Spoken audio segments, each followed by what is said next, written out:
Good morning. Welcome to the talk DevSecOps, What, Why, and How. And our speaker today is Anant Shrivastava. And we're in the South Pacific, so if that makes sense to you, you're in the right place. Awesome.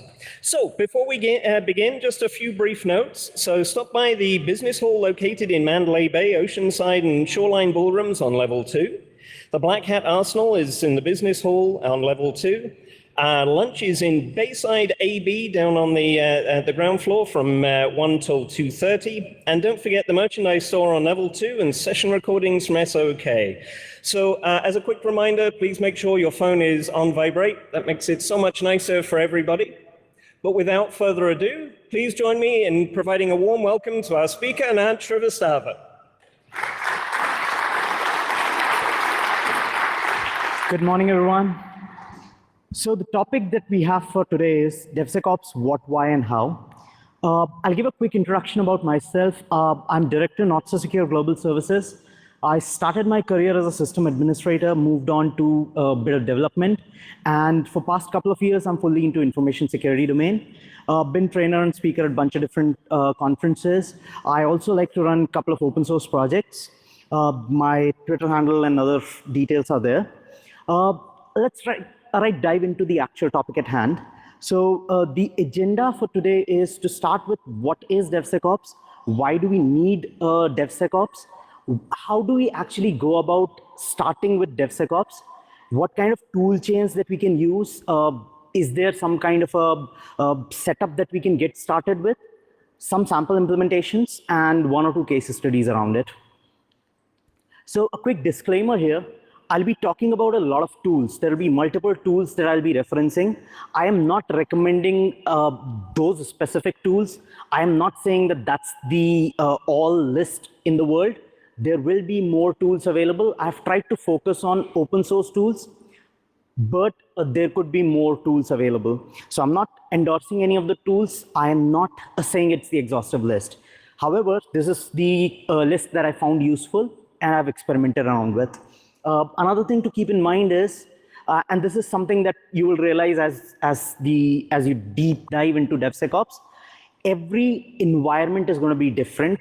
There is no one size fit all. You can't take someone's DevSecOps practices and as is templately implement it into your own organization. You will have to play around with it. You will have to tweak things around, and then only you'll be able to have your own DevSecOps setup. Now, what is this DevSecOps? DevSecOps is basically a process or an effort where you're trying to be secure by default. How do you achieve a secure by default state? You can start with integrating security via tools. You can start with creating security as a code culture. And you need to start promoting cross-skilling. Instead of having 3 different teams doing 3 different jobs, dev, sec, and ops, you need one unified team which can basically take care of all the 3 components. That's the aim that we have for DevSecOps. Now, why do we need DevSecOps? DevOps, which came up with dev and operations combining together, performing rapid development deployment. The problem with that is security in traditional form cannot keep up. When you talk about security, when you talk about, say, let's take pen testing for an example. For an application, the pen testing might take 3 days, 4 days, 5 days. That's the usual setup you get.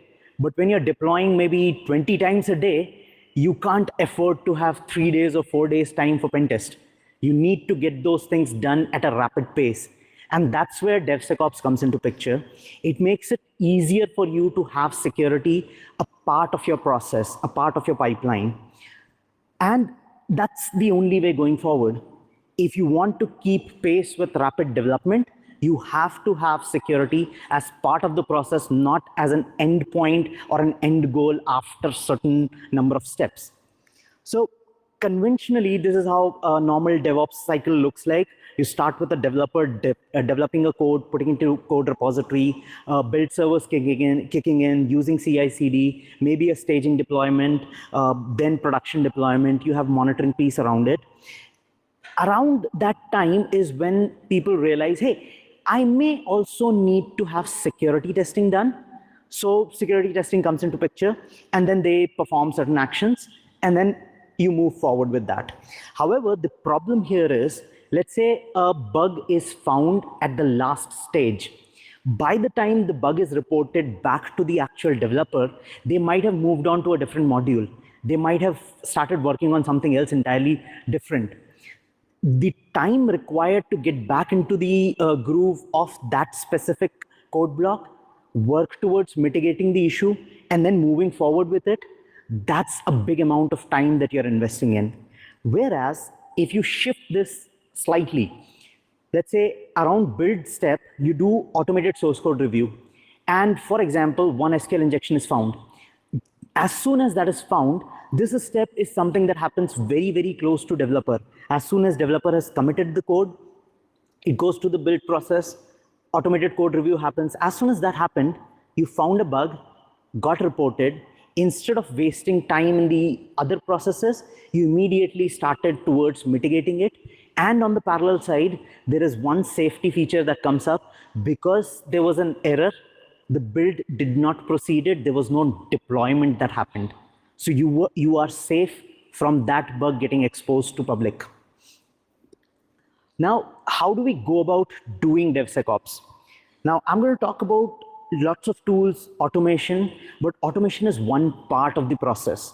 You cannot have DevSecOps until and unless you accept that as a culture and you move towards making that a ground reality in your organization. I'll talk about culture in some time.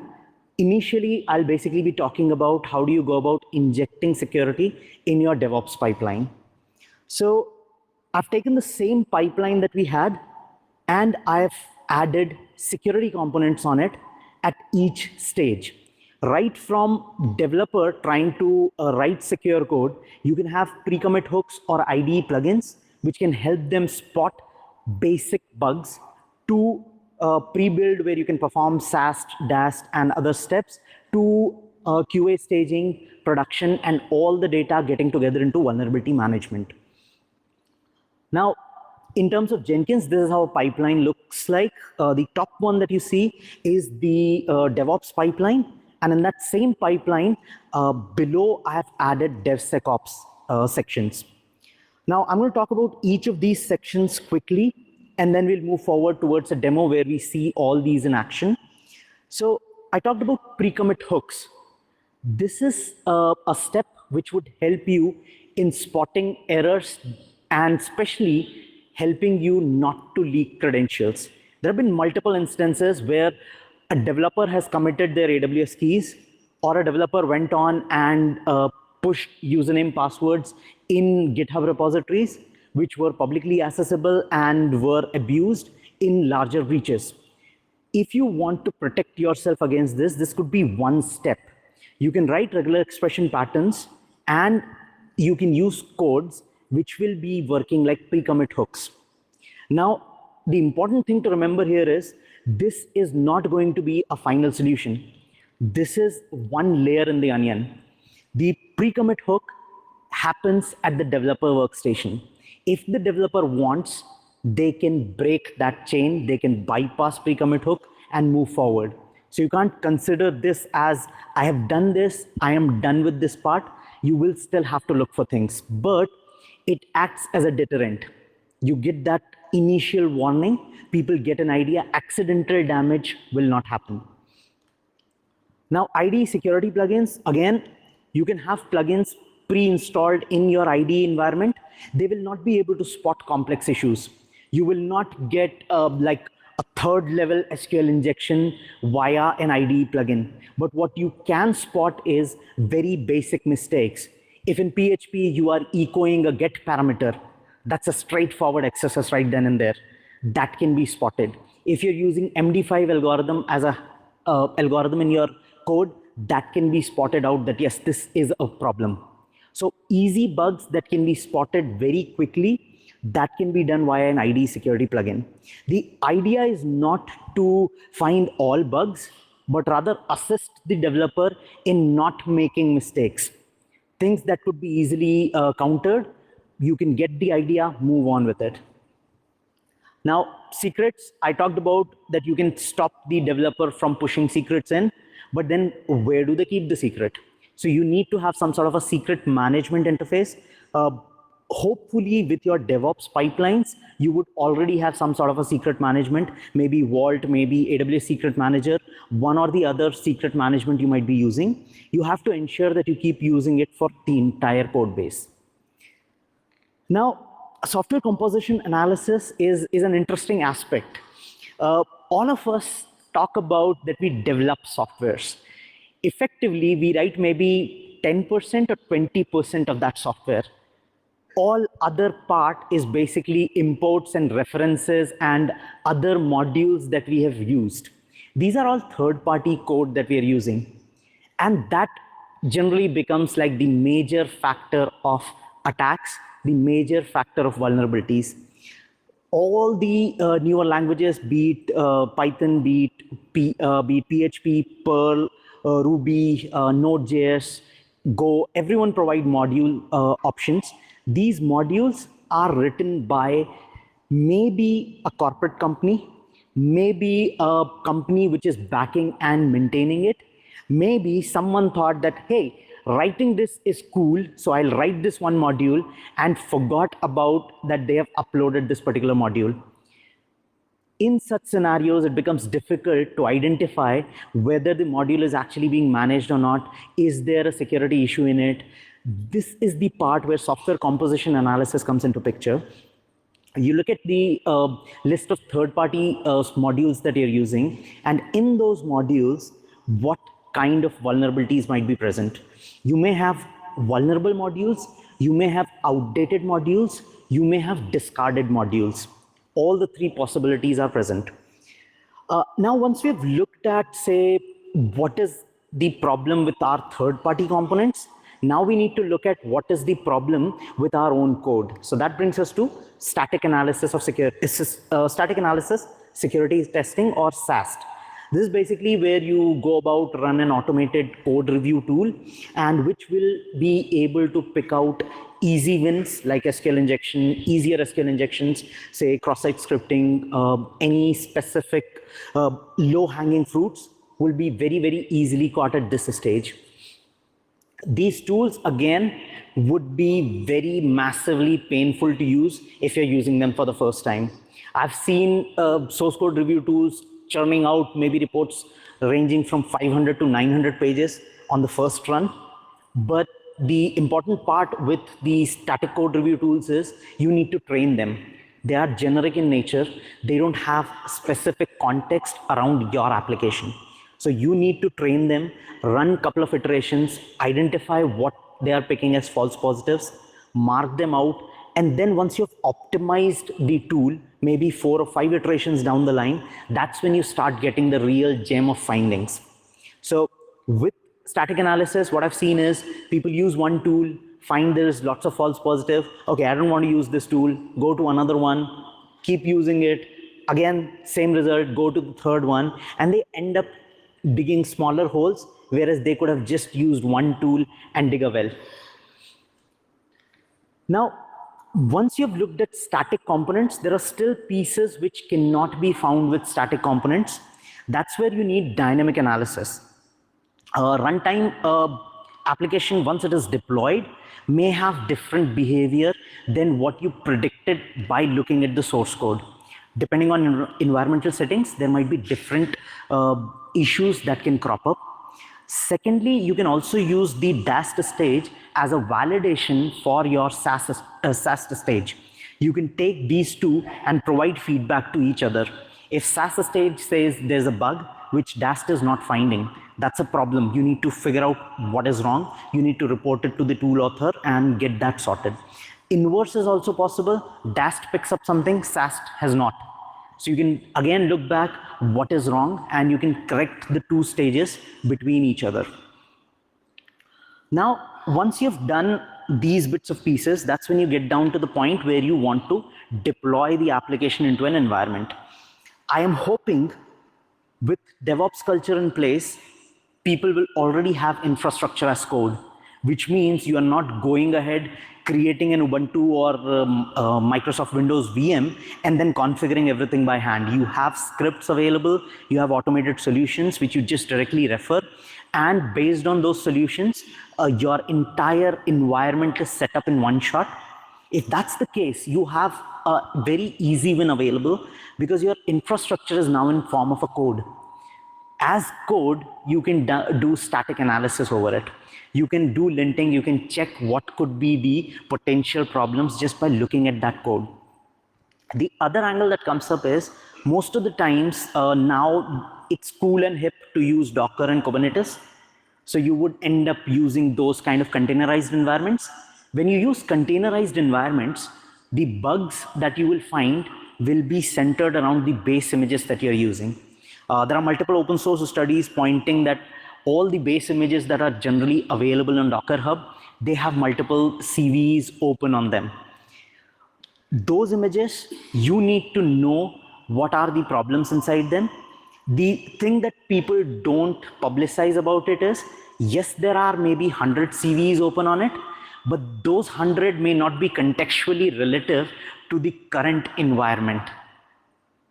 So that context is something that is missing in most of the review tools. But if you get started with those reviews, you get the idea. Again, the same approach what we did with SAST. You take that input, filter it out, understand it, and then make decisions based on it, or add them into exceptions that, hey, these things I'm not worried because they are not contextually sensitive to my environment. However, if you make that call, if you make a call that in my environment this is not required, but other environments it might be a vulnerability, you need to ensure whenever your environment changes, whenever your setup changes, you go back and revisit that and see, hey, I made a call at one point that this is not contextually relative. Is it now contextually relative? And you have to keep making that call whenever you go about changing the environment. Now, some of the organizations have to follow certain compliance. Some of the organizations don't have specific compliances, but then you may want to follow certain benchmarks. So in that scenario, again, you can have compliance built in as code. You can write scripts and you have multiple tools available which allow you to write those scripts which can embed your compliance structure within the code. And then you can keep it within your repository, manage it. Whenever new compliance checks are required, add it, and those can be tested again and again. Now, I talked about a bunch of different stages. All of these stages are going to generate reports, which means yet another document to read. And that is something no one likes. Neither security likes it, neither dev likes it, neither ops like it. I think there's no one in the industry who would like to read a whole bunch of documents. So you need a central place where you can manage these documents. And that's where vulnerability management comes into picture. This piece of software can be placed between your bug tracking system, which your developers are very familiar with, and your security tools. So you feed in all of your security data into this one tool, and then use this tool like a central dashboard, filter out things for dev, and then push the right things in. This process initially would be something that a security team has to do, but later on, the way it should move forward is everyone needs to get an understanding and everyone can start exploring those options. Now, once you have an environment deployed and you are running everything in pipeline, feels like my job is done. That's where your job has actually started. Once you have deployed your pipeline for the first time, that's when you start looking for feedback. You have done a bunch of steps. How do you know that it actually worked? How do you validate that it actually worked? So that's where alerting and monitoring will come into picture. You can keep monitoring your environment, see if an attack is happening or if someone is trying an attack. If they are trying an attack, are they getting success? If they are getting success, there is something wrong. If they are not getting success, you have succeeded in deploying some safety precautions. Again, the whole assumption, everything is hacked, everything can be hacked, all goes hand in hand, but you can still make life miserable for the attacker. And that's the aim.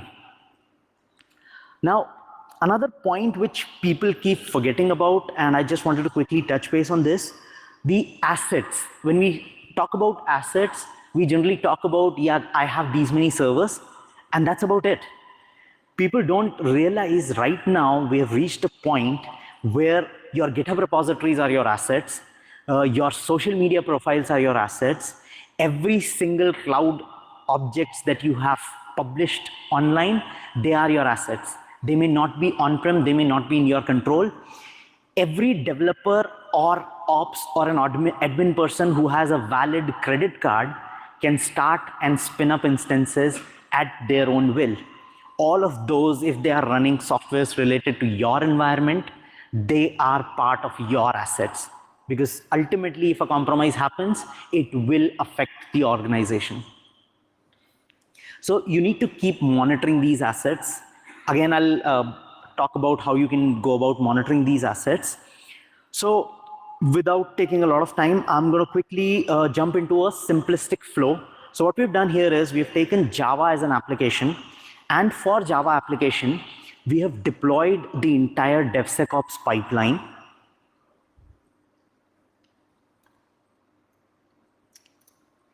So I'm going to run a quick video. Instead of waiting for all the steps to finish, I've just compressed everything in a video, and I'll try and explain you through the video. So you can see these are the various stages that we have added in the DevOps pipeline.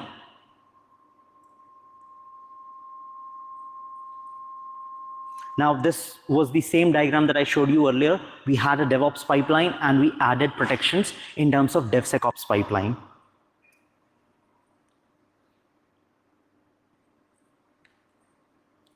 Now, stage 0, because this is not going to be part of the pipeline. This is something you have to do before pipeline comes into picture. So I'm a developer. I have pushed an AWS secret key into one of these files.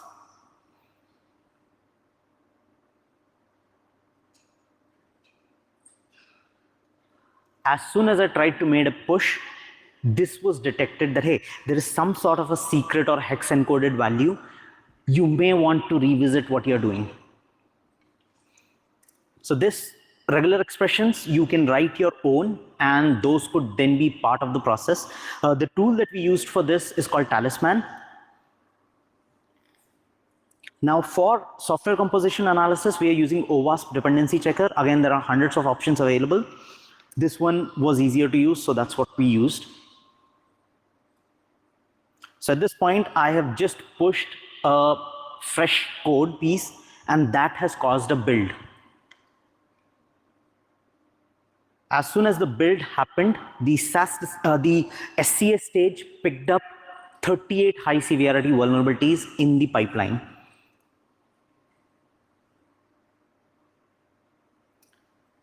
Now, the bug that I commented out in the snippet refers to Struts version.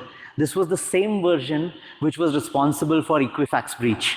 I think few of you might remember the exact version number also. So this was the exact version that was in Equifax, resulting in a breach. Now I've updated the version to a slightly newer version. And now this was an intentional thing that I've kept high severity, 5 high severity vulnerabilities. I am still going to pass this build. The reason being, I wanted to emphasize on the fact that, hey, we all aim for having 0 bugs in the code. The ground reality is you may never reach that position, or you may reach that position maybe very long in the chain. So you need to accept that, yes, I may have bugs in the code. I have to live with those bugs. I will aim to fix those, but may not be today. So you may have to move forward with it, which is what we are doing here. We are accepting the risk that, yes, 5 bugs are there. In this particular context, the libraries are vulnerable, but they're contextually not relative to the code that we have. So we are allowing those. Now, for SAST stage, we are using another Java-based software called FindBug.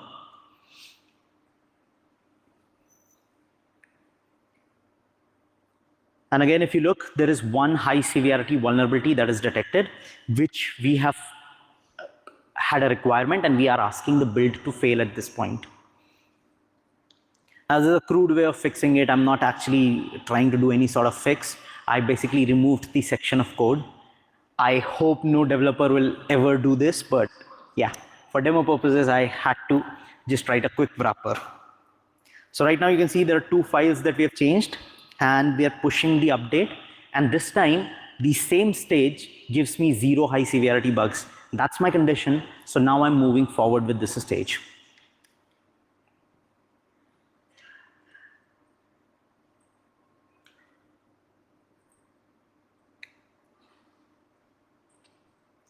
Now, DAST stage gets very tricky. Any dynamic analysis software worth your salt will not be able to finish a scan in maybe a minute or 2 minutes. They will need more time. And that is why in this particular pipeline, we have taken a slightly different step.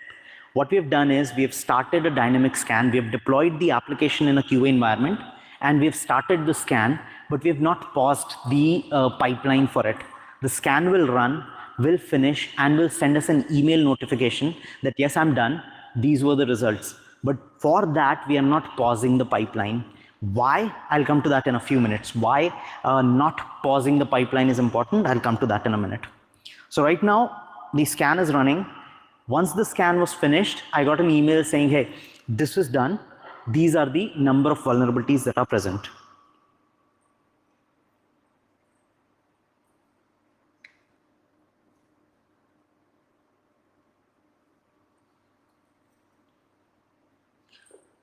Now, Claire software that we're using here for infrastructure scan, this is basically looking at all the Docker images that we have in the environment. It is running scan against all these images and telling us if there is any specific vulnerability in it.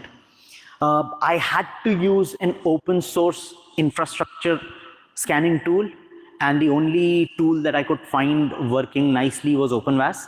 So we have OpenVAS here. Using OpenVAS, we are running scans against the deployed images. Again, it'll take time. So again, the same procedure is followed.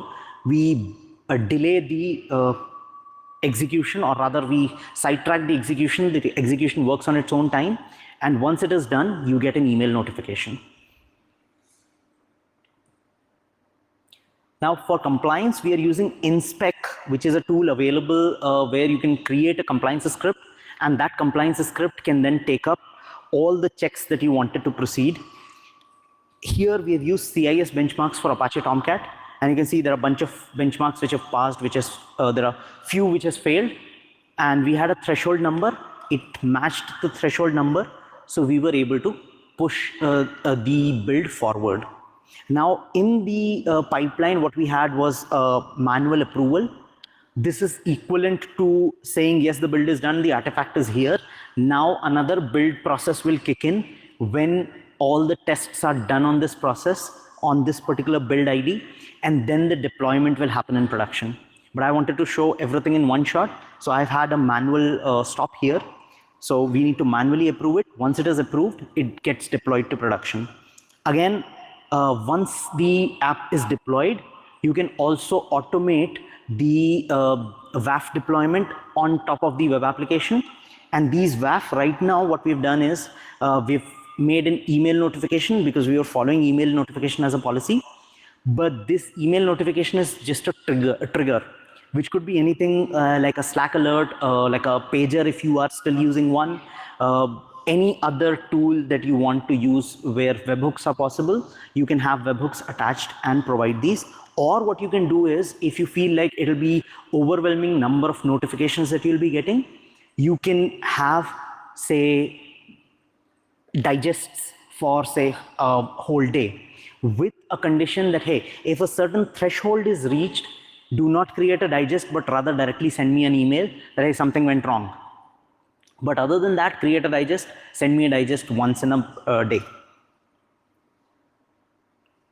Now for all these scans that we were running, ZAP that we started, OpenVAS that we started, both of these were started via our vulnerability management tool, which is what you can see right now on screen. This is ArcherySec that we are using. It's an open source vulnerability management suite. It allows you to pull in results from a whole bunch of scanners. And here you can see there are some scanners that we used. So we were able to pull the results from those scanners. Other scanners we did not use, but they are, if you have reports, you can pull those reports in and the tool is going to display all of that to you. So dynamic scan, static scan. With static scan, we have kept the commit ID as your reference. So you can see for each commit what were the number of issues found, and it can also correlate and tell you what was duplicate, what are the new findings, and you can move forward with that.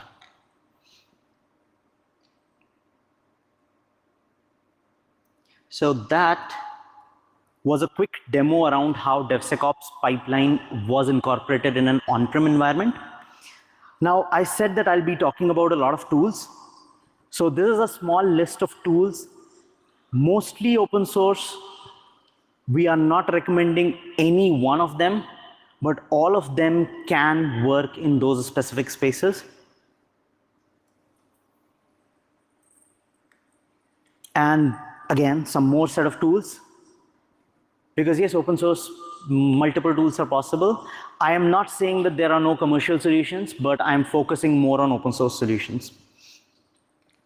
Now I've given you maybe 50, 60 different tools.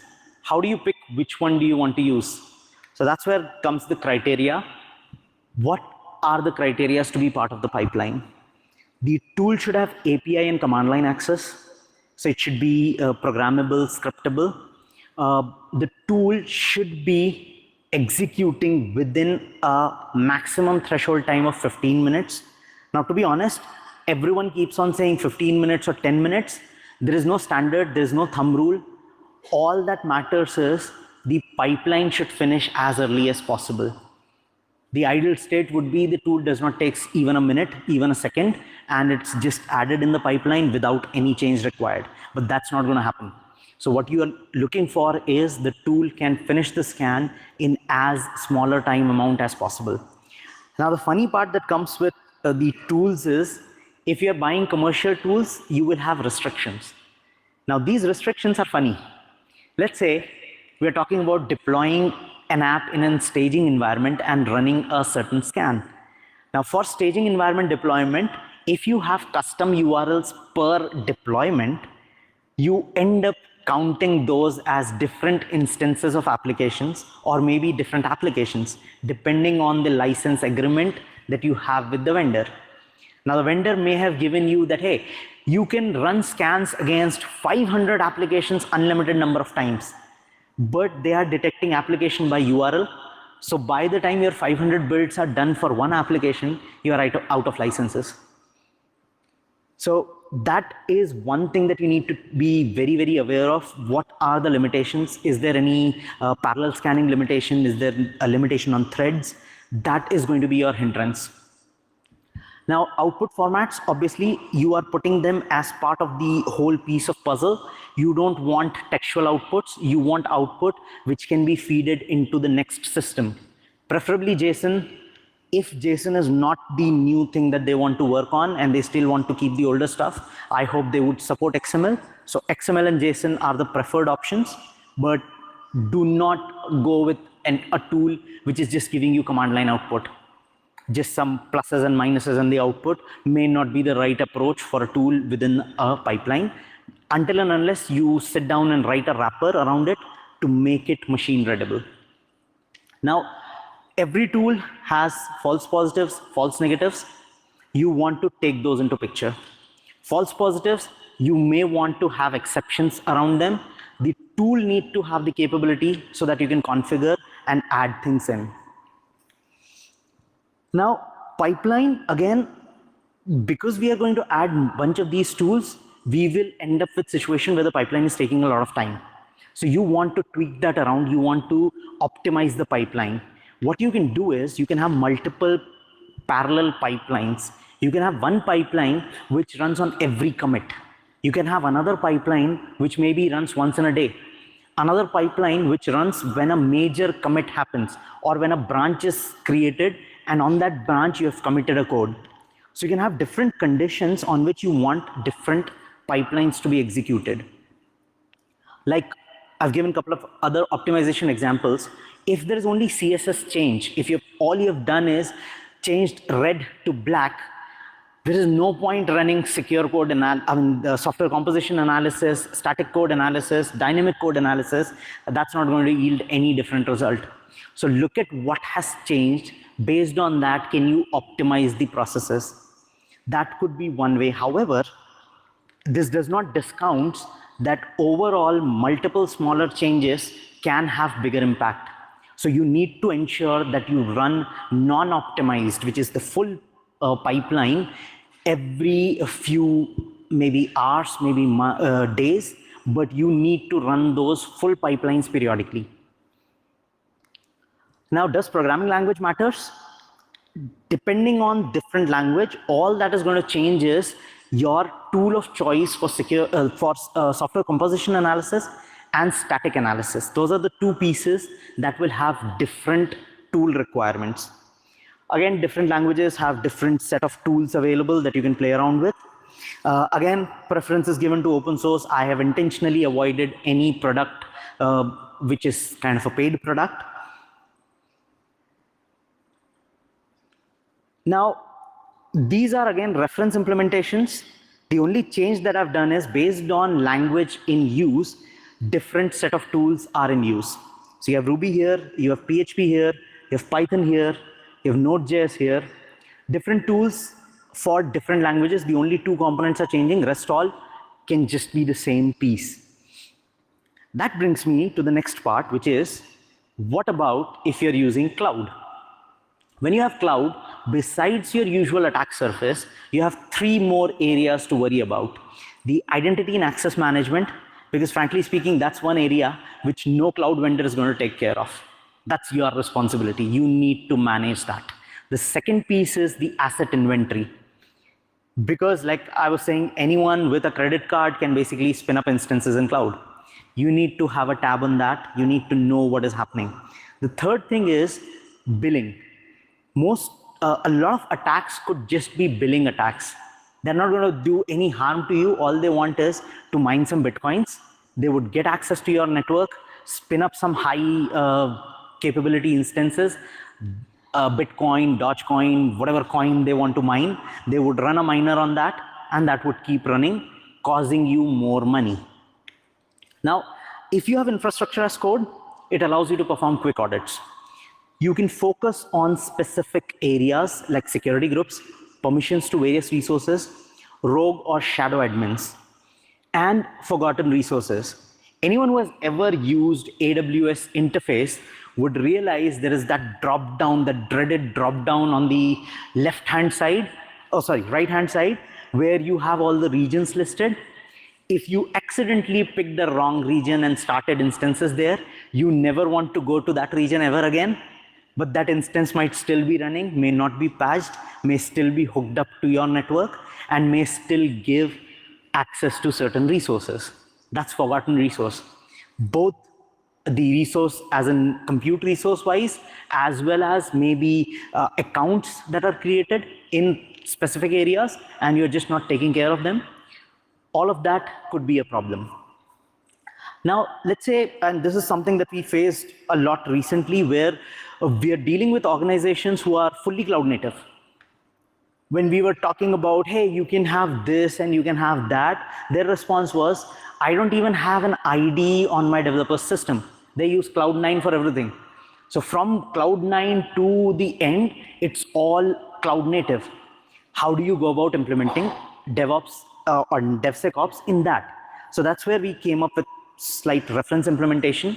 The key components that you have to keep in mind is there are four things: static code analysis, dynamic code analysis, software composition analysis, and vulnerability management, which is something you have to take care of.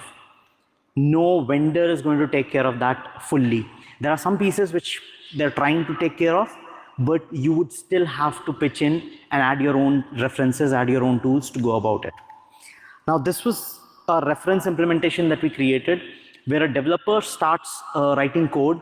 They have pushed the code to say Code9.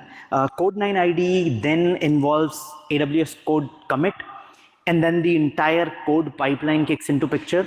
The code build, again, within these pipeline, we can have different stages. Again, software composition analysis, SAST, DAST, all those stages can come in. Now here what we've done is we have kept two buckets. One bucket is for storing binaries. Another bucket is what we have kept for storing tools. A lot of our tools that we talk about depend on databases. Like OpenVAS needs to have its own database. Dependency checker can only work if it has a proper database. If you download that database every single time, you're wasting your time and you're wasting the pipeline time. So what you can do is you can keep maybe a S3 bucket with all these pre-installed and configured tool set, and whenever you want to use, you just use them from the S3 bucket, or you can have your own internal Docker registry, keeping these Docker images ready with all the tools pre-configured inside them and refer them whenever required. But on the other side, keep periodically updating them. So once in a day, you run a scan, you just update all these tools, their definitions, you can just quickly update. And then for the next day, they're up to date and they'll be able to follow through. Within cloud native environment, these are the whole set of tools that you can use. Now I'm going to quickly show another video. Hopefully it plays out, yep. So I'm running short on time, so I'll do a parallel commentary here. So you can see various stages are there, similar to how we had it in the on-prem environment. Again, you can have Talisman, the same tool that we had earlier. We are able to implement the same tool in Code9. Again, we'll do the whole, what we say, dance and get things moving. Once a code is built, the build is deployed, build is kept in an S3 bucket, which can then be deployed wherever we want to deploy it. Now, source code analysis, again, we're using OWASP dependency checker. It will go through the same process, but instead of using Jenkins here, now we are using AWS code pipeline. Similar results because we are using the exact same code base here, but slightly different way of executing it. Again, finds a bug, finds one vulnerability, we'll go ahead, fix that, move forward from that point. And you can see 0 high vulnerabilities. Dynamic scan, we are using OWASP Zap. Again, has its own build, downloads the scanner, runs the scanner, starts the Zap CLI mode. And once it is done, you will get the report uploaded into the ArcherySec tool that we have. Now for this, what we did was ArcherySec was implemented in a Lambda function. So you don't have to keep that one instance running and you can leverage that. Now here is the monitoring piece that we are trying to do. So we have taken a situation where an SSH attack happened. Now what happened? What went wrong? We're just trying to figure that out. This was the vulnerability that was spotted with the AWS inspector. Now we got the compliance part. This was the SSH brute force attack scenario. We're using guard duty, which gave us an information that one IP address is performing SSH brute force attack. So what are they doing? How are they doing? Where they are doing? We'll quickly just see if we can get details about all of that.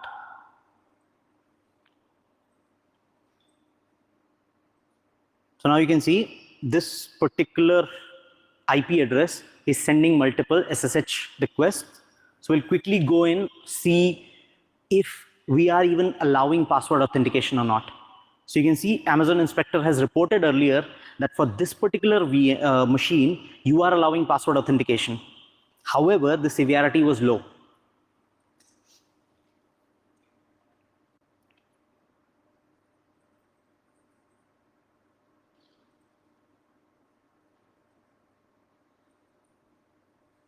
So now we are checking if they actually managed to get a success. So you can see there are multiple invalid attempts. But if you look for valid attempts, you'd find that for one user, they were able to get connected in. Now, scenario 2, there's a public S3 bucket. Now, in this scenario, we are using Amazon Macie, and this would basically kick in and spot if we have made a S3 bucket publicly available. So this is the kind of notification that you're getting. And you can have more similar notifications around various scenarios. So you can see the S3 bucket policies has granted read rights to everyone. So this is identified by Macie.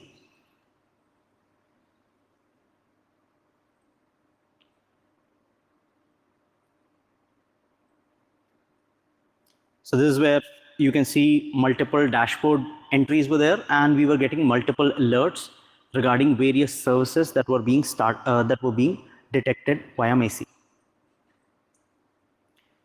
And again, all the information can be feeded into Arch3Sec, which is running as a Lambda function. Again, you get all the tools that you ran, all the tools can be imported in, and the data is available.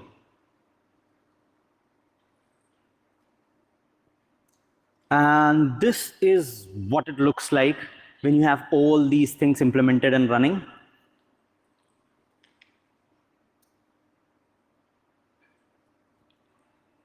That brings me to the next aspect, the cultural aspect.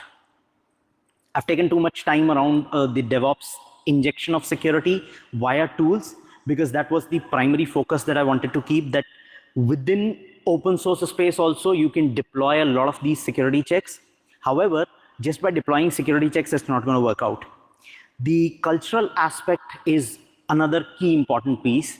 One thing which security team would not like to listen, but what is a one-liner that I've written at the bottom, the role of a security team in DevSecOps is to eliminate the need of a dedicated security team.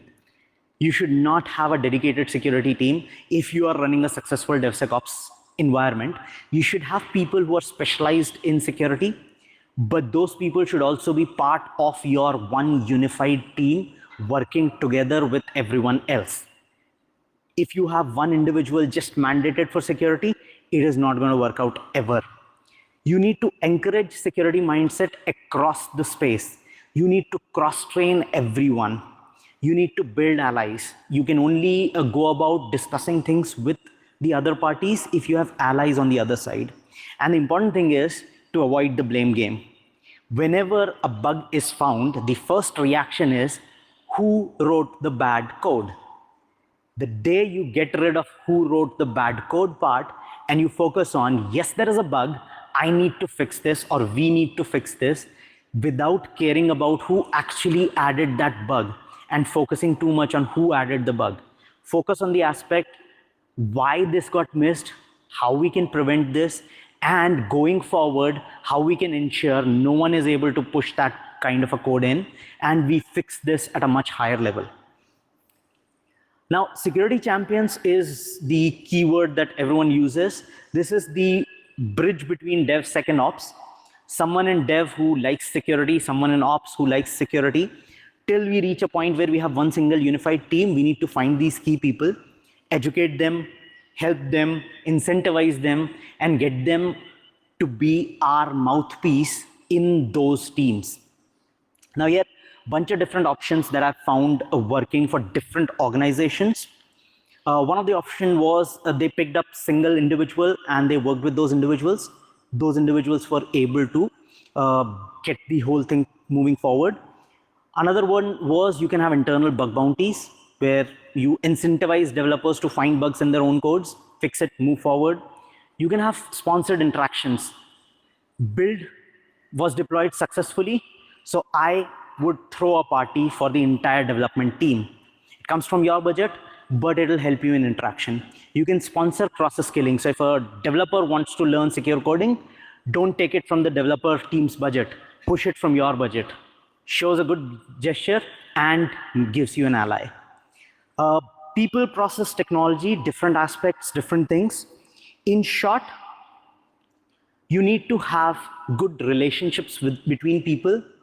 Your processes should be as automated as possible with the focus on priority of fixing, not attempting to fix everything.